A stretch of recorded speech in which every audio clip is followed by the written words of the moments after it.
Guys তালর হান্দেশ কাটলর হান্দেশ কত তার হান্দেশ খাইছি আমরা, বাট আমরগুলা দিয়ে আমার হান্দেশ আজকে আমি বানাই। আর আমিও ফার্স্ট বানাই, আর জানি না কিলা হইব। কোনো মিষ্টি দিতাম না, ময়দা আর সামান্য লবণ দিম, গুলা করিলাই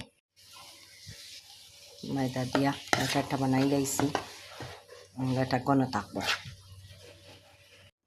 গাইস হইল আম সিদ্ধ করে নিয়ে গিয়া গুলা ময়দা দিয়া তালর গুলার ডোলা খান্ডু বানাইছি। গাইস তেল গরম হয়ে গেছে, দেলাই মগুলা। বিসমিল্লাহির রহমানির রহিম।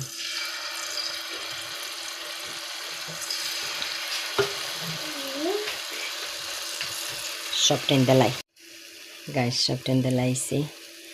দেখতেও খাইবার মনে কর, নিশ্চয় স্বাদও লাগব। বাজাটা নাইয়া হয়ে যাক, বাজা হয়ে গেছে, উল্টাইয়া দিছে।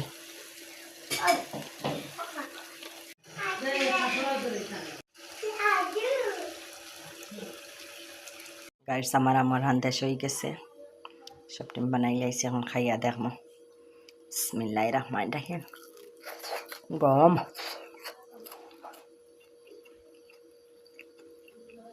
খুব স্বাদ হয়েছে। আপনারা বানাইয়া খাইয়া দেখবা। কিছুটা তালো লাগান লাগে, পাখনা আম আছে। আমি চাউলের গুঁড়ি দিছি না, আপনারা চাউলের গুঁড়ি দিন, যেটা তো ভিতরে একটু শক্ত হইব। এখন তো ভিতরে দরকার কিছু কাঁচা কাঁচা আমলা খান রয়েছে। আমার ফ্লেভার পাওয়া যায়। বানাইয়া খাইয়া কমেন্টও জানাইবা।